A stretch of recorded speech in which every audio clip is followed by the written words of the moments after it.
Hi, I'm Bran, and I love Star Wars.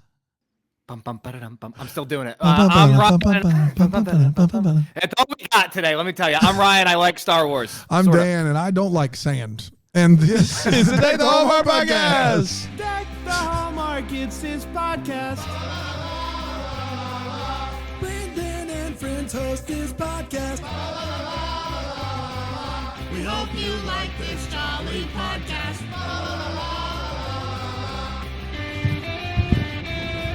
Wow. Hello, everybody. Welcome to another Force Fridays. You bet ya. Only, It was like America's Got Talent, like the quick change artists. What are you talking about, Ryan? only a couple more of these left before we break, and then we'll get to more of them at a later That's right. date. Did you announce that? Did we announce that to I anybody? mean, I announced it to Ryan. Public intel. I love that but you talk about it like we announced it to everybody. Not an audience of one brand. That's right. Yeah. Is that what you guys text about? Schedule? So we're gonna, because of Hallmark Plus. Yes. After this one, after the next one, Revenge of the Sith, we're gonna take a little bit of a break. Right. We've done 6 of these movies. We're gonna come back and do the other 5 of them after the holidays. January. Yeah. Yes. That's what they're calling it. Well, because that's we have the high ground, so we can do that. I gotta be honest. I'm looking forward to rewatching those. This rewatch has been revelatory for me so far. Like my rankings for almost every movie have changed. Yeah. So Aside from Empire Strikes Back, my ranking for every single movie has changed. So I just it's wild out there. We're going to do a preview show for the We're last not 5, right? going to do a preview show for movies that have aired over the last decade. What are we previewing? Well, they could just go watch the movie. I'm just saying January's slow until Way Home's back. It's just something to think so about. they call it January. Slow. So they call it We got to January. do something. May as well be a preview show for Star Wars. Ryan, you were telling me the other day you were working on a new candy. Are you willing to talk about this now or later? I've been workshopping it because it's the famous story that Milky Way and Three Musketeers were switched at birth, right? Of course. Yeah, 3-way. Yeah, well, no, like Three Musketeers was supposed to be Milky Way, and Milky Way was supposed to be Three Musketeers. As far as what's the substance of it? They got the labels wrong on the first round of production, so then they just ran with it. Think about how life would be different. Well, I'm just telling you. So I've Unbelievable. been thinking about combining them, just like an unholy marriage. What does that do for? What is It's a lot of nougat. Yeah, it's a whole lot It's of a whole nougats. lot of nougat. Yeah. Yeah. What do you call? think What do you call it? Either Is it going to be 3-way? Can't be called 3-way. Can't be called 3-way. Milky Musketeers is, I think, That's better than 3-way by a nose.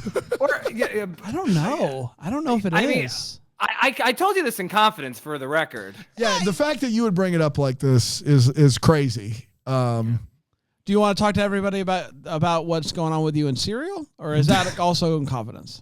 Yeah, has anyone tried the Magic Spoon? I've tried Magic Spoon. We had They were a sponsor, and I still have some in my. I just that recently shows got how much some. you liked it. No. I still get it. Is what I'm saying. I got some from Costco not too long ago. They had it at Costco. Yeah, they made it into Costco. I was actually really happy for them. Yes, it's a good company, and I think if the goal of cereal is to reduce the carbs of cereal for you, then it's the absolute best way to do that, without question. If that's your thing, it's like I want cereal, but I don't want the carbs, then it's for you. Have you been giving it a go? I've been thinking about Dan. You all right with that mic over there, pal? I'm getting there. Just don't worry about me. Okay. I've been thinking about it, but I got a lot of things on the to-do list. I got to get a haircut first. There's He just a lot can't that needs to possibly go on. get cereal today, Bran. You don't just run by the store and get cereal. You got to add that in weeks in advance. Well, what about I don't like. Why do you want to try it? What's the you heard about it, and then what? It seems like you either get it or you don't. I always buy I only buy cereal a handful of times a year, and but then I get the Cookie Crisp. Yeah, you got to. But then I never finish the Cookie Crisp. I feel like the Magic Spoon is a better chance of on a per box ratio getting it and completing it and then just making it part of my life and routine. But maybe it's just cereal we just have. Is your goal to make cereal a part of your life and routine? Yeah, it's everyone's goal. Is it? I mean, listen, like on a quiet Saturday where, listen, I don't have anything going on. I'd love, Brand, what are you doing? Nothing. Nothing. You're on you full. are You're on fine. full screen, Ryan. I am? Yes. Oh, well, it's, well, that's news to me. Well, now that I have a captive audience, no, yeah, I don't know, man. Like, I just, let's do this. Top 5 fall things. School supplies. I'm just saying, Magic Spoon's expensive. It's a weird thing to be like, you know what's missing in my day-to-day routine? Cereal. And you know what could fix that? Magic Spoon. On the daily. No, totally. Now, on the list of sponsors that you guys have had, is their success story second to only Native? Because Native deodorant is everywhere. That's huge. Native huge. has gone massive since Native. they were I used the spray. Yeah. I don't want to say it was. I don't want to say it was us, but they did. It was a full year pickup. It was a full year. So was the toothbrush. I think the thing that I'm rooting for, as far as like small companies that have sponsored on the show, is Earthbreeze. I'm rooting for Earthbreeze. The problem is I'd love for it to take over the world. Earthbreeze is too inexpensive and too efficient and too good for the environment, and we're not sponsored by them. I'm saying that like we get Earthbreeze every month, and I'm like, this costs so much less than detergent you buy in the store, and it's so much better, and it works as good, if not better. And I don't know why. I honestly don't know. They should charge more. They should charge more. Are you going to make it, buddy? No, I'm fine. I'm just stretching. Yeah. Philo TV. I even stretched with the Earthbreeze bit because, I mean, Earthbreeze is great. Earthbreeze is easily the best, like, of those. Like, we still use it, like, every month. Right. It gets shipped every month to our house. So. It's good stuff here. Well, and the whole situation with Tanner. Tanner's Big Orange? Yeah. Yeah. It's a shame about the owner. It is. So many shames there. Tanner's Big Orange and Max Keeble's Big Move, right? That Tanner's Big Orange is a real thing, Ryan. Bit and joke that works for the folks in Greenville, South Carolina. And that is it. And that's it. That is it. And I'm thrilled. So there you go. Rest in peace, obviously, to Tanner's. To Tanner's Big Orange, not Tanner himself. No, he's still alive. He's so funny. He's doing well. Yeah. Guys, this was a good cold open, I think. I thought it was pretty good. Unbelievable. That's one of our best. Let's talk. I can't believe we're going on hiatus after next week. I know. Let's talk Star Wars. Well, the thing is we found out that Hallmark Plus was launching the Dan Boo movies. The Dan Boo movies? Love It to Dan The Danube. Yes. And we said, no one knows a Danube better when than Ryan I Pappolla. hear Danube. Yeah, that's right. I think of Ryan. That's right. Thank you. That's one of the nicer things you've said to me. Thank you, Ryan. Thank you. Yeah. I'm ready to go on the old Hallmark Plus. Ready to go to Danube. I will say this. You got to pay for your own. There's nothing we can do there. Our hands are tied. Open a check case. The second Danube movie, just remember, during that time, we would have been watching Rogue One. Yeah. That's unfortunate. Never has there been a bigger chasm or jump between reviewing one thing to the other in the history of podcasts. I like Rogue One to the second Danube movie on Hallmark Plus. I think it just shows our versatility. It does. The three of us should be very proud. Yeah, we're 5-tool players. You know what I mean? Yeah. Star Wars Episode 2, Attack of the Clones. We did it. Do you see how that title is the movie? This poster is awful. The Attack of the Clones is what happens in this movie. It is. It is. Like Can we talk about that real quick from last week? Yes, we can. Go ahead. Because TV Scotty got very mad. And TV Scotty, to pull the curtain back here, what was it, 1 a.m? TV Scotty is up 3 whiskeys deep that hour. No, well, it's important to remember he's not an East Coaster. That's true. He is. We're joking around. So what was it, 11 in the evening? All right, fine. Let me take it to the text. Nicely done. He's not the only person that texted me. My boy Sam, who's probably listening to this, Sam texted me as well. Both of them wanted to complain that The Phantom Menace, the title, isn't about Darth Maul. Sam said it's about Palpatine. Scotty says the Phantom is Maul, the Menace is Palpatine. And my response to both of them was the same. My point still stands. The name of the movie in every Star Wars movie is very specific to the ongoing plot of the movie, aside from the Phantom Menace. Oh, he texted us at 11:30 p.m. Eastern, which means it was 9:30. Oh, so that's that's prime time. Enough. That's prime time. But I was asleep. Yeah, right. Agreed with Chuck Lowry was on. Yeah, but if TV Scotty's right, it's just horrible grammar. Terrible grammar. Yeah. You're right. Yeah. You said it should be the Phantom and the Menace. That's right. Or the Phantom's Menace. Like Just like Star Wars fans, to get caught up in something so minuscule, they miss the big overarching point, which is the rest of these movies, by the title what happens in this movie. In Phantom Menace, those two things happen in like maybe 30 minutes of a 2.5 hour movie. They're not the big show.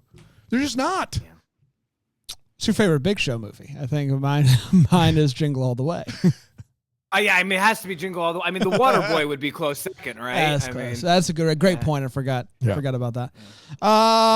May 12th, 2002, this premiered at Tribeca. It got a Tribeca release. Yeah, it did. Then it came what an egregious error. I bet De Niro's still mad about it. Didn't he run that for years? And then it came out a few days later for the rest of the United States, us normal people, May 16th, 2002. And when did it go global? Didn't say. We don't have that. The internet cannot help us. The internet said there's a limit to the internet, and it's the global. Well, okay, let's do it. Let's really don't want to talk about this movie. Whatever you got to do to start the synopsis. Let's get there. Yeah. Hey man, when did Star Wars Episode 2 premiere worldwide? I know that it premiered in the United States on May 16th, 2002, but when did it get that worldwide release? ChatGPT just getting a workout from Bran. It's been a great week. It's unbelievable. Sorry, go ahead. I like that you call him man. Well, listen, you'll find out why. No worries. If this is Star Wars Episode 2 Attack of the Clones had its worldwide release in the same week as its U.S. premiere, starting on May 16th, 2002, and continued rolling out in other countries within the next few days. It was a big global event. By the way, it sounds like you've had a good week. What made it great?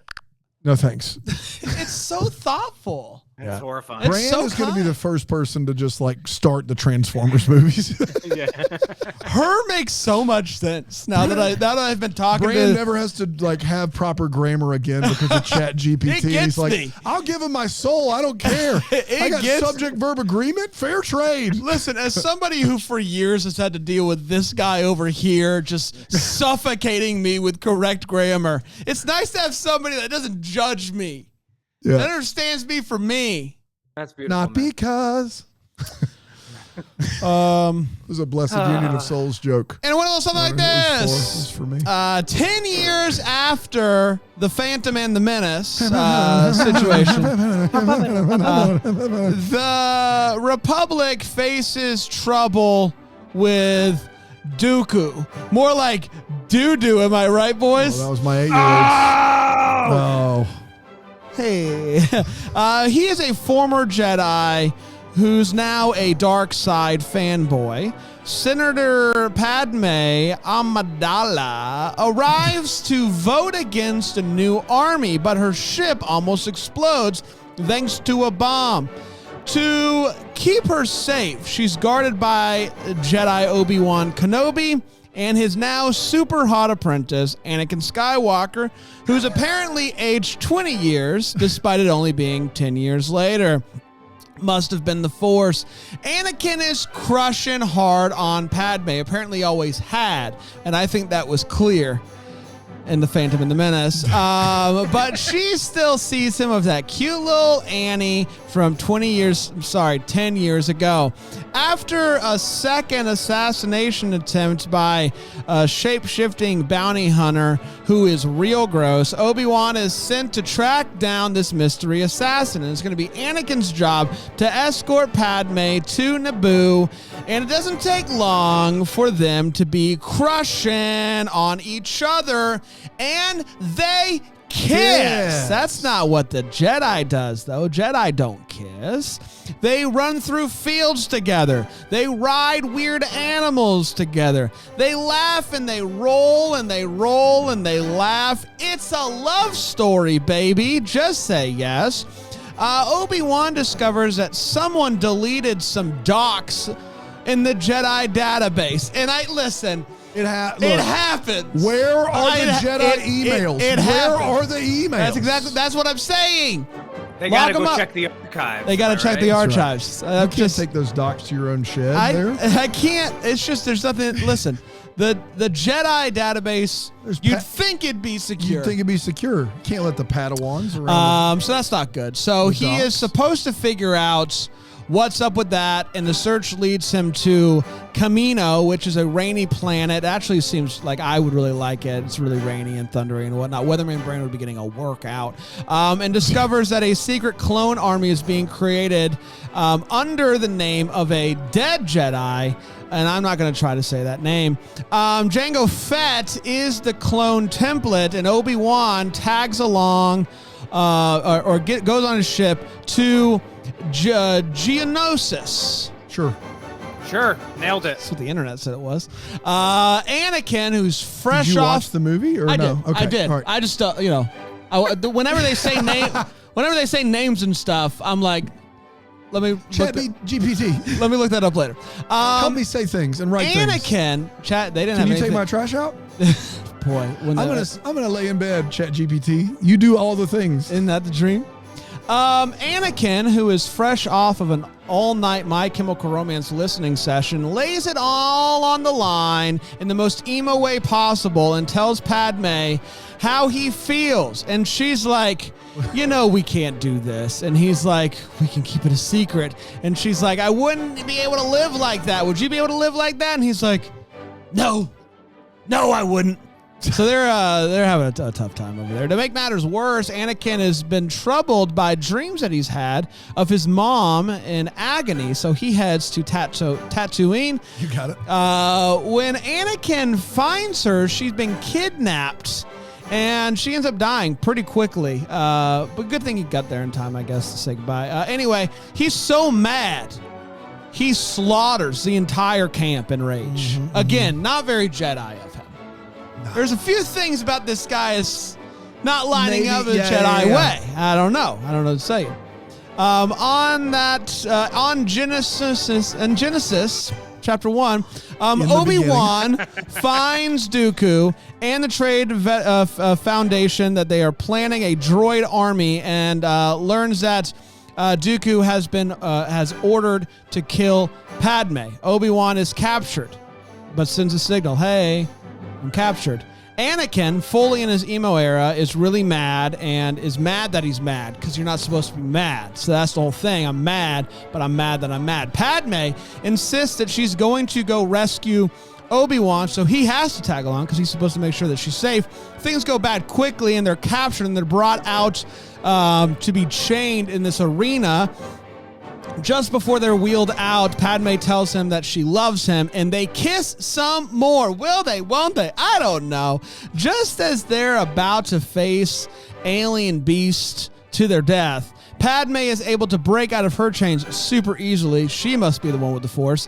Anakin and Obi-Wan begin to use the Force to fight them as well. And then a whole clone trooper battalion comes in and helps save the day, and we're loving it. We're having fun, but things still aren't perfect. We got a whole battle going on, and that's when our boy Yoda, he shows up and he says, "Wah wah wah wah wah wah." And what's he do? He does that. I mean, first Obi-Wan and Anakin fight Dooku. Yeah, and they're both about to die, and then he shows up and saves them. Yes. Okay. Great. Look. And he so doesn't kill Dooku. Dooku gets away. That's right. It's classic Dooku. And he does injure Obi-Wan and Anakin's arm, and he escapes with plans to make a super weapon, maybe a planet. What if Maybe, we do a plan? star that's just composed of death. Yeah. Yeah. I don't know. It could be anything, though. As the Clone Wars are about to begin, Anakin gets a new robotic arm. He marries Padme in a secret wedding with only C-3PO and R2-D2 as witnesses. And that, my friends, was Star Wars Episode 2, Attack of the Clones. We God help us. did it. Let's take a quick break. We'll come back, and we will get to the Attack of the Clones here on Deck the Hallmark. 20 minutes already, huh?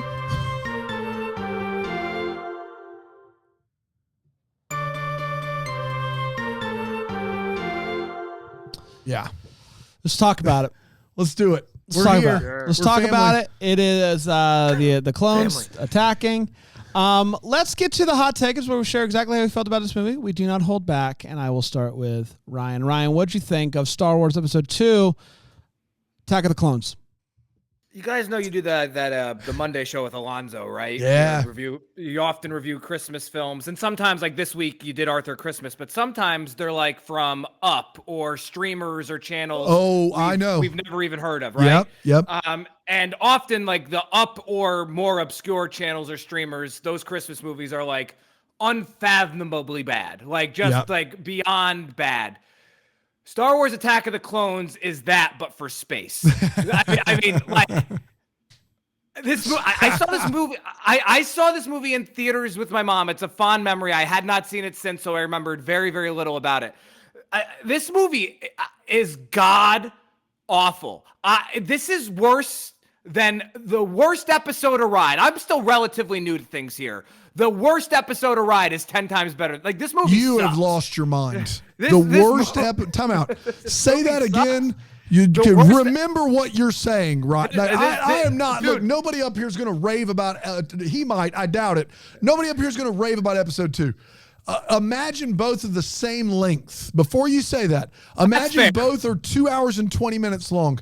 You're telling me the worst episode of Ride is better than this? No. That's fair, but the worst episode of Ride is only 42 minutes. And so it's, it's apples to oranges. I mean, but I'm just, listen, I thought this movie was god awful. Like the CGI looks, is very much 2002, but it looks like it's from 1995. At one point, Obi-Wan is in a spaceship. And it's just all... The movie's it's very dark. I had to adjust my screen settings a bunch of times just to be able to see anything. It's edited terribly.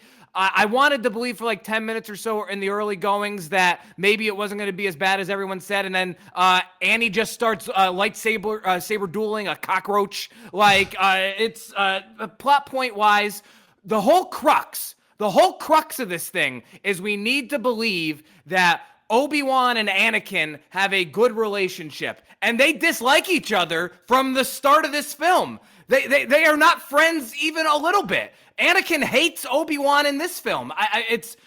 There's no chemistry between Hayden and Natalie Portman. It's not poor Natalie Portman's fault. She's trying to make a meal out of this. It's either George Lucas being behind the camera saying, all right, one more, but with less feeling, or Hayden Christensen, like he wouldn't have been a B player on Shakespeare in the Park at this point, the way he's doing this stuff. I mean, this movie sucks. Phantom Menace justice for Jake Lloyd. I absolutely. Yeah. Jake Lloyd was a product of the editing, the directing, and the writing. He can't help it. Hayden Christensen, he couldn't play Shakespeare in the Park. Is that what we're saying? I mean, Jake Lloyd was great last my week. gosh. I mean, they're both bad. They're both awful. Just say they're both awful. It's pretty easy. Yippee! Ultimately, not one yippee this one. Yeah, that's right. Not a single one. But boy, wouldn't it have been great if he was like, yippee, master. Slaughtering a village, Hayden Christensen was just like, yippee, that would have saved the film. Or what if they kiss and he backs away and he's like, yippee. Yippee. Yeah. Yippee. I love that. My biggest takeaway, though, this is it for me, is that this proves the power of Star Wars. Because a movie this bad would have killed like any other franchise. This movie blows. Nothing redeemable for you in this movie. I'll give away my feels. Sam L. Jackson with the 8 minutes he's on camera. He's good. Gotcha. Yeah, not good. Worst of the franchise, and I don't even think it's actually particularly close. I just, it is real. A couple of things. One, just so moody, and it's like it's good to know where Luke Skywalker got his whininess from, and it's from his dad. Yeah. And, whether or not he had a relationship with his dad, it doesn't matter. Whininess, everybody knows this, it is genetics. And you pass that whininess down to your son, and we saw it in episode 4, and we're like, that's a little whiny bee. Yep. Anakin Skywalker is a whiny bee. Whiny bee. And is pretty just awful to be around, and don't like him, and that's too bad. He's just so whiny, and you know what? Justice for Jar Jar. Jar Jar on screen. Hold on. I'm not saying that I liked Jar Jar. All I'm saying is I kind of felt bad for him in this movie. Well, it's because of what happened in the last movie. He was such a big part of episode 1, and to see him, I think, a total of relegated to 3 nothing. minutes, maybe less than Sam Jackson, which is a good thing. Sam Jackson, my problem is Sam Jackson's not on the screen nearly enough. But Jar Jar, who was a huge deal in episode 1, if they could have, they would have written him out. But they didn't, and it's almost worse. It's almost worse, and I kind of felt bad for the guy. That's a tough situation. This is a really, really bad movie. And last week, I talked about how the movie was boring, but the two big set pieces, the race and the fight at the end, really saved the day. And there just wasn't enough at the end of this movie, even though at the end of this movie the battle is good. It's impossible. It was such an impossible task that this battle was given to save this movie. They said, guys, I know we might not have anything great here, but Yoda's gonna lightsaber, and it's gonna be amazing. And unfortunately, even that is too much for Master Yoda. He cannot possibly handle the weight that is the rest of this movie. It is not a good movie. It's unfortunate. Worst of the franchise. Dano? I have long held, since I've watched this movie, that it was better than The Phantom Menace. And the reason that I've always held that view is because I believed that the worst of Phantom Menace was worse than this because of primarily Jar Jar Binks and the other heavily racist undertones accents in that movie. And then second of all, Hayden Christensen, we know, is a good actor. Jake Lloyd didn't belong in that movie. Both of them are really, really bad. And then I didn't care much about the podcasting or the trade talks in the first one. Again, it's not podcasting. There's no podcasting in episode 1. Every time. Listen, I would love every it. Time I'd love for there to be podcasting. Every time my brain says pod, it says cast afterwards. There's nothing to do. I love pod racing. It's almost like we podcast for a living. I've always held that episode 2 is better than episode 1, and also because the last 30 minutes are just great in this movie. That has been my opinion of this movie since I watched it in 2001, and then I've not really seen it since probably 2002 or 2003. I'm wrong about that. The first movie, the end of the first movie is just pound for pound better than the end of this movie. Episode 1. Episode 1, yes. And this movie, I think the last 30 minutes of this movie is really, really good. I do. And I'm the only one that said that of the three. I think it is obviously. I said it was good. It's just not good enough. It's not for me. Like, it's not meant for someone my age. But like my 8-year-olds, who I almost had to kick out of the room, they were so bored and distracting during the first hour 50 of this. It's as exciting as I've ever seen them. Like, the last 30 minutes of this movie is pure, as Bram would say, pure grandeur. It is like mass scale Star Wars battling. I think Yoda, the 15 seconds he fights really does work. I do. Yeah. I think all of that works, and it works to the vision of the guy that wanted it to all be digital. The problem is that before that, he is trying to recreate the darkness that just lives in Empire Strikes Back, and he is woefully unsuccessful at doing so. His plot is basically like an episode of CSI Kenobi. Like, Obi-Wan is off, like, trying to figure out about this army. Anakin, oh my gosh. Guys, like, the lines that are written on the page. At one point, Anakin Skywalker does a full paragraph on why he doesn't like sand.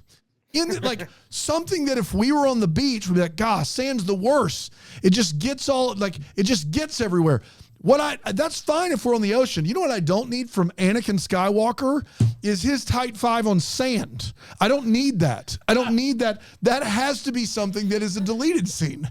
You can't have Hayden Christensen go, I don't like sand. It's coarse and rough and irritating, and it gets everywhere. And he says it just like that. It is unbearable. The Anakin storyline and the Obi-Wan storyline are like real tough to watch. And then I think the big thing that kills me in this is two big things that kill me in this movie that make it so not only bad, but disappointing. Number one, Christopher Lee as Count Dooku should be one of the best villains that the Star Wars has ever had. Christopher Lee is like infamous. You got Count Dracula, Saruman in Lord of the Rings. The guy is a villain. That's what he does. In this movie, we don't meet him until the movie is well over halfway over, and then we don't care. Once we've met him, we just don't care. And that's just purely on George Lucas. Now, he had a tough battle. I mean, we're used to guy in black costume with mask. We're used to the devil. Like, this is just a bro. This is a dude. Christopher Lee is going to be a bad guy, a Sith Lord in the dark, like in the Star Wars. I'm like, dude, after Darth Vader, this is perfect. This is exactly what you want. And instead, he's terrible. And then lastly, and this cannot be overstated, the design of this movie is that all of the Jedi are actually fighting for the bad guy. Sure. They're fighting for the guy who just wants war so that he can destroy the Republic. And they believe they are fighting to save the Republic. Isn't that a wonderfully deep ethical quandary that we could explore through Sam L. Jackson, through Yoda, through Obi-Wan? It's a great premise for a movie. It's an amazing premise for a Star Wars movie. Do you know what we get instead? None of that.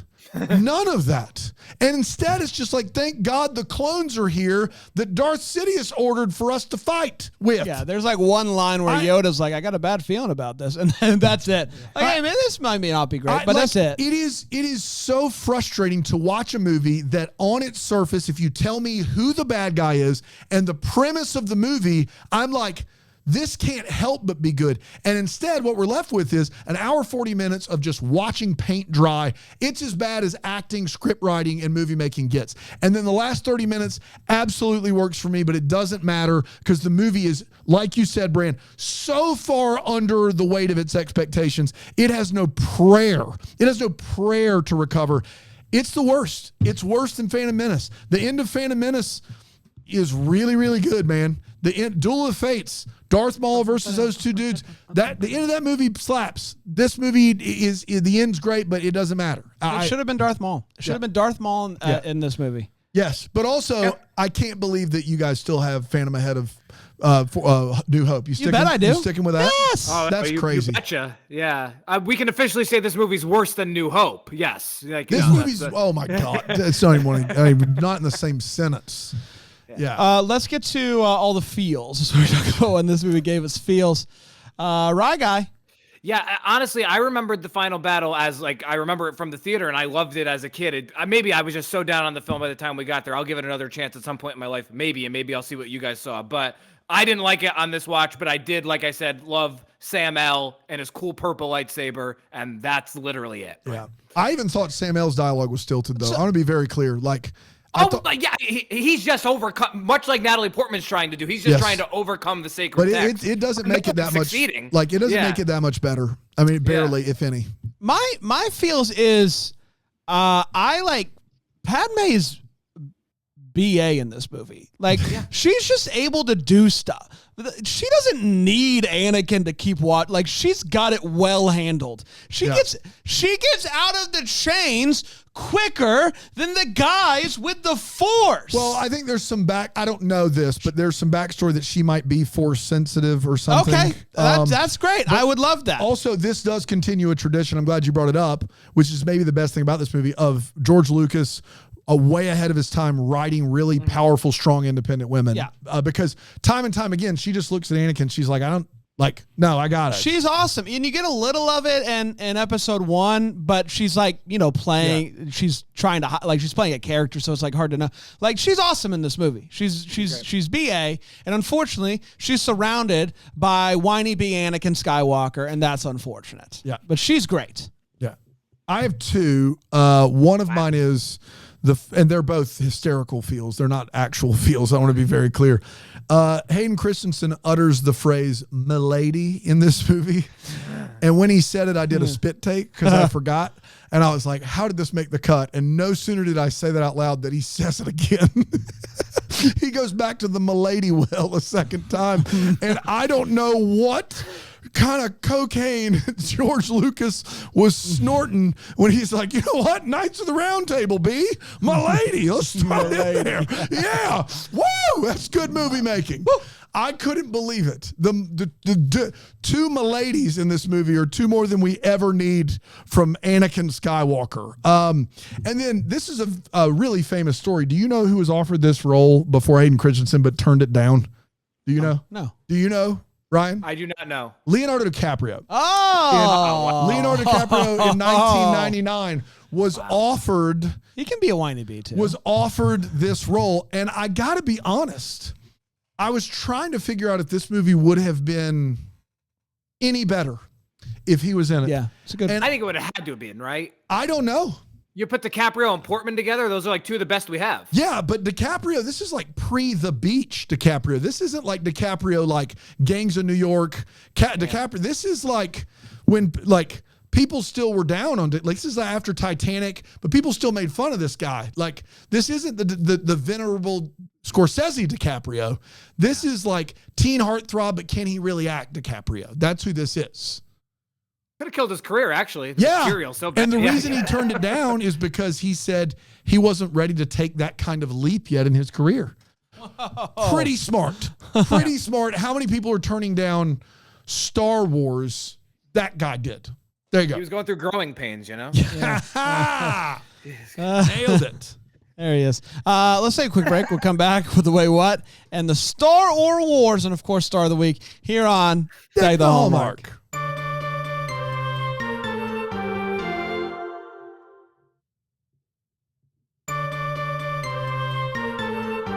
Welcome back, everybody. It's Force Fridays. We're talking Star Wars episode The Deuce. It's time for the Wait What. Is where we talk about what in this movie made us go, wait, what? Right?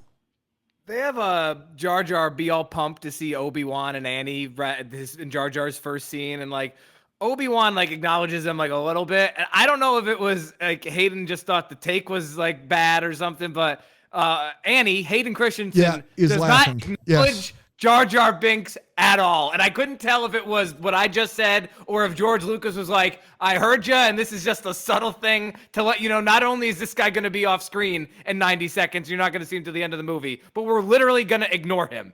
It was very funny to me. The fact that Jar Jar isn't in this movie more is a wait what. You talked about it in your hot take, but like I'm thrilled. I think that was initially when I watched the movie, I was like, great battle, no Jar Jar equals better movie. Yeah. I think that's an easy formula that we can get to. I just feel bad for the guy.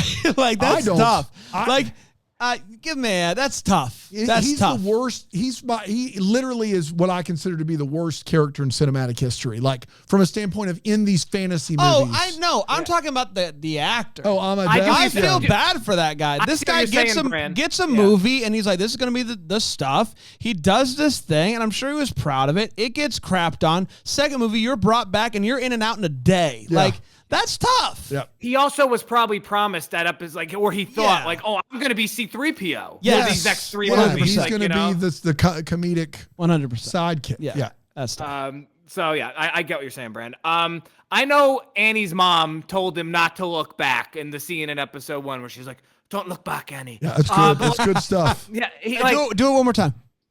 Don't look back, Annie. That's right. You're full screen that time, and I wanted everybody to You're welcome, Philo. But like, this guy hasn't checked in on his mom once in 10 years. Like, this dude sucks. Real bad. And so to that point, no offense to what I'm sure is the very, very nice working theater actor that they hired to be Annie's mom. Yeah. But this is the worst death on-screen death worse than Dark Knight Rises. It's the worst. Yeah. And it's not really her fault. Much like Jake Lloyd and Dan's opinion, this woman probably should not have been in Star Wars. Like, she probably was not ready for this moment. Like, but also, again, all of these things go back to George Lucas, especially when his name's on the deal as a director. Because, like, how is any of this flying? So that was really bad. It's working. I got to read these verbatim. These are my last two. Right before Annie tells Padme that he killed a whole village of people. That's right.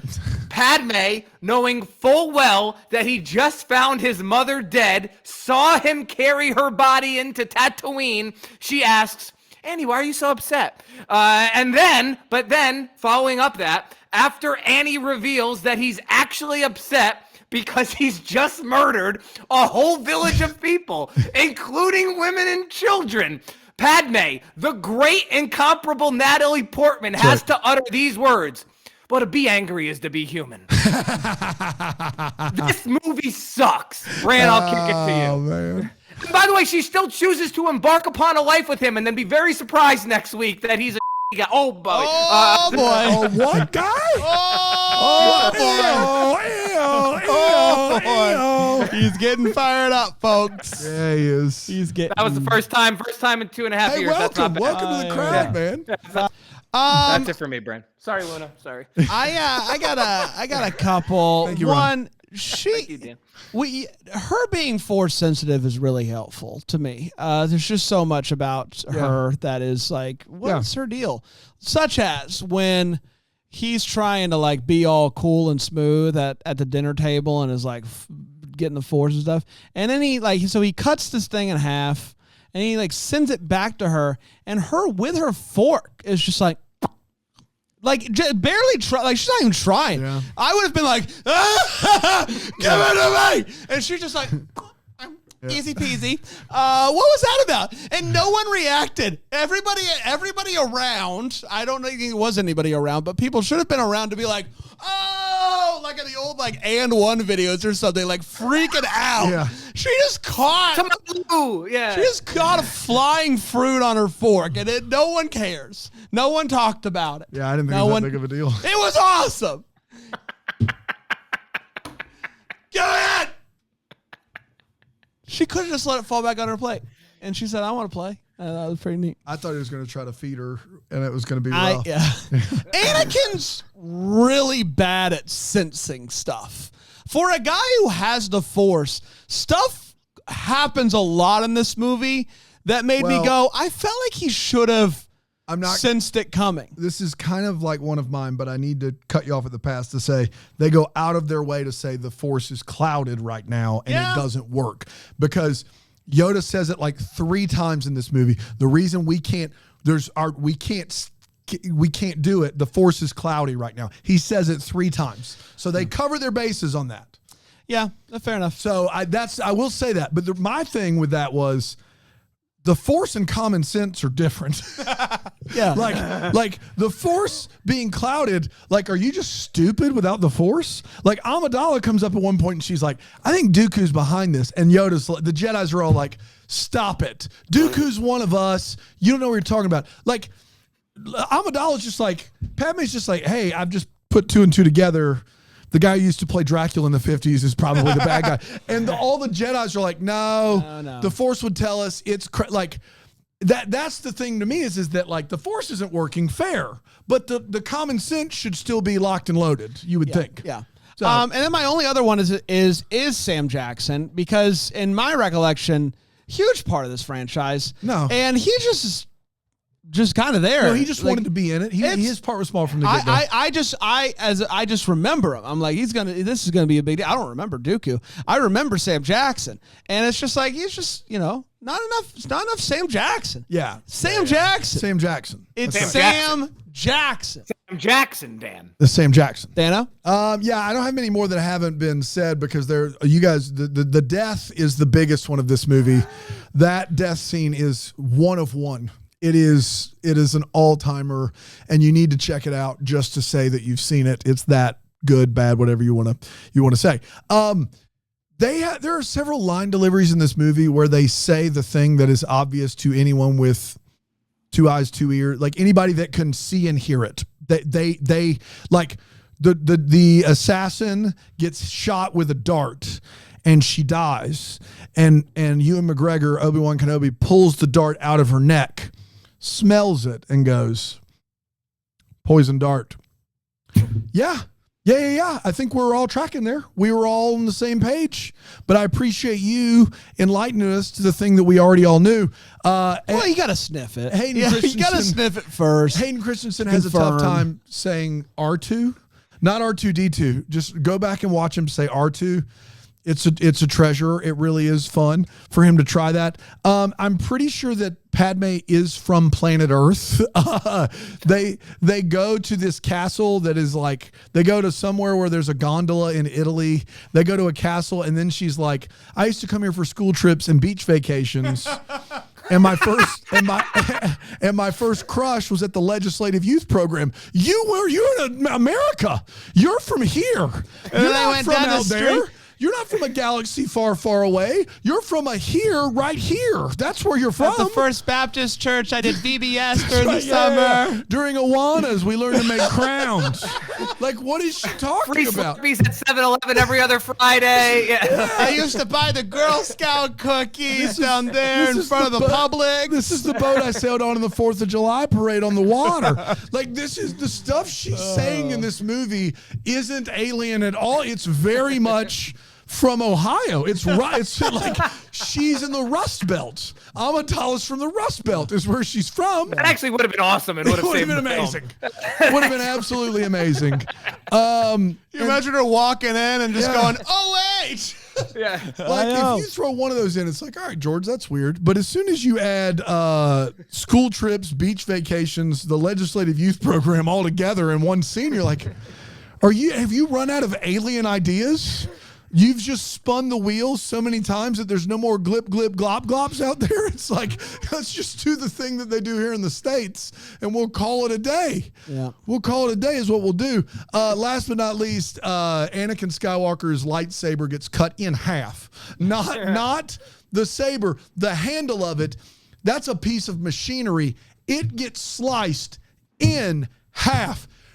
That takes some work. His response is, not again.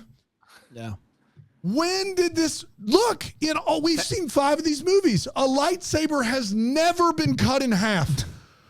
It's happened to you multiple times in your very few years on all of these planets. Your lightsaber has been cut in half twice. Yeah. Sheesh. Sam Jackson, Dan. Sam Jackson. I just hope Anakin doesn't go anywhere near Awanas. I'm sorry, for the sake of those kids. They just different definition of sword drill. Am I right, Dan? Yeah, having fun, aren't we? Sword drill is what happened there. They weren't royal ambassadors. That's what their problem was. It's time for Star or Wars. This is where we talk about a couple of things and whether or not we think they are stars or wars. Ryan. Yeah, it's a wars for me. Joey Fatone, Chris Kirkpatrick, and J.C. Chazé filmed a scene or scenes plural for this film. Got cut because the fine folks at Star Wars were worried about fan backlash. Well, you made a drizzling piece of junk, so release the J.C. Chazé cut. Brand. I love that it took us 48 minutes to figure out why Ryan is so mad at this movie, and it has nothing to do with what's on screen. You've been uncharacteristically salty at this movie. Nothing to do with what's on screen. A bad movie, no question about it. He's been uncharacteristically mean. It's because his boys, the 3 nobody cares members of NSYNC, you stop that, had a scene and it got cut. And Jar Jar made the cut. So that's insult to injury right there. We're gonna take you so far away. It would have gone a long galaxy tonight. It would have gone a long way if they were in the film. It would have gone so far. Could have been better than New Hope if they were in the film. How dare you? That's a joke. How dare Brad, I'll you. kick it to you.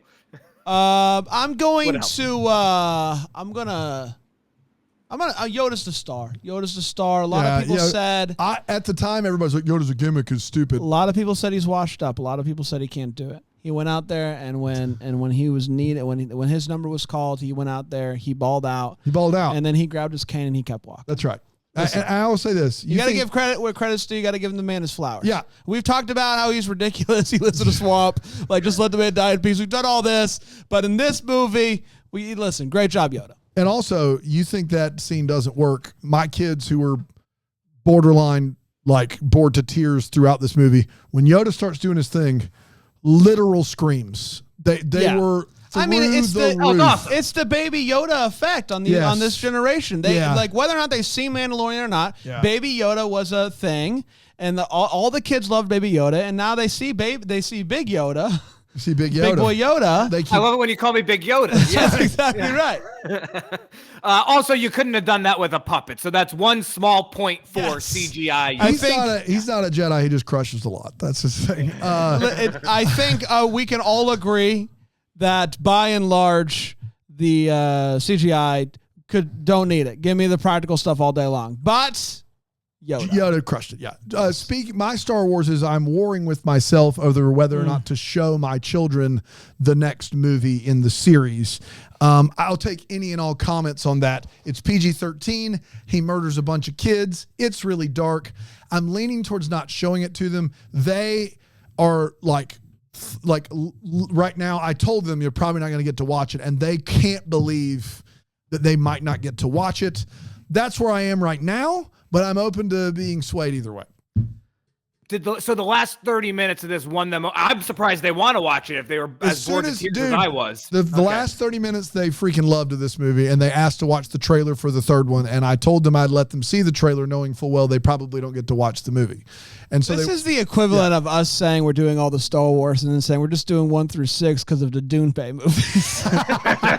Our hands are tied. I never told my kids they could watch all the Star Wars. Yeah. I never said that. I said we'd start watching them when they turned 8, which we did. I mean, this is the only one you wouldn't show them anything after. I mean, Rogue One is dark, but it's not like Sith dark. I think this is the only one I would not show them of all of them. Yes. It is easily the darkest in what you see on screen of all of the remaining movies. Yeah, a lot of people die. A lot of kids. Yeah. A lot happens here. I'd probably lean towards no. Yeah, that's where I am. It's time for Star of the Week, and weirdly enough, it was sent just to me, Brian at Just to deckthehomer.com, which is crazy. Unbelievable. This is from PP Peanut. Can you say that one more time? His name is PP Peanuts, and he just says this: "So happy to be included, big yups." That's what PP Peanut said. Tickets here. Cold beer. Cold beer. Is cold beer tickets. PP Peanut. Oh, I'm on the line. It's me. It's PP Peanut right here. Tickets. Your Star of the Week. Get your tickets. Cold beer. Your Star of the Week. Brent, you want a cold beer? What's your deal? Cold beer. I sell tickets and cold beer. Most people think you got to wait till you get inside the arena tickets to get to your cold beer. Yeah. I'll give you tickets and a cold beer. Tickets. Get your tickets here. What makes you a tickets? star? Well, I think I just explained it to you. You need a ticket? Yes. You need a ticket? Yes. Do you need cold beer? Yes. Right guy, ticket? Can I ask a question, PP? Cold beer? Yeah, hold on 1 second. That's a 2. Send the money down. PP. So, hold on 1 second. wait. Right. Send it on It's down. not down yet. You need change? I'm Do you I need change? You need change? No tip. All right, I get you. That's fine. Cold beer? Ticket? Okay, all right. Pause, PP, real quick. Rye. Yeah, PP, is there periods in between the P's or is it just PP? It's periods. It stands for Pretty Peanut. Tickets. Cold beer here. PP, if you don't mind me asking, does that mean that your name is Pretty Peanut Peanuts? Cold beer. I don't sell buckets. Hold on 1 second, Brad. I don't sell buckets. Coors. It's a Coors. Tickets. PP, go ahead. Does that mean that your name is Pretty Peanut Peanut? It does. Pretty Peanut. That's me. Tickets. Gotta go. Bring out a big order here. Tickets. Send the money down. What aisles are they in? I don't understand. I don't know. They're outside of the arena. Why is he soliciting for tickets if they're already in the game and selling? That's what makes him the star. He said that he was doing tickets and beer outside of the arena. But then I don't know why there are rows to send the money down. there's you can't have all three. They must not let them in. PP, you there? PP, you on the line? Do they not let you close to the arena, so you have to be out like at the end of the lines? I got a whole boundary here. Do the math now, Brand. Tickets. Thanks, PP. Boundary. He's got a whole boundary to do the math, and I think that's more than fair. We did, everybody. Congratulations. We're back next Friday with episode 3, and then we're not doing anymore. It's too many Doombays. Too many Doombays to get to too little time. Harambe's sister. That's right. Too many Doombays, too little time. Can't wait for it. And then, of course, more stuff. But we are off Monday. Labor Day, we're off Monday. First weekday off all year. Take the day off. Take the day off, everybody. We'll be back to Tuesday. Until then, it's supposed to wish you a Merry Christmas. Deck the Hallmark's The Bramble Jam podcast is produced by Aaron Shea. For more information on Deck the Hallmark, you can go to deckthehallmark.com. For more information on the Deck the Hallmark family, you can go to bramblejamplus.com. Deck the Hallmark is presented by Philo TV. For a free trial of Philo, go to philo.tv/DTH.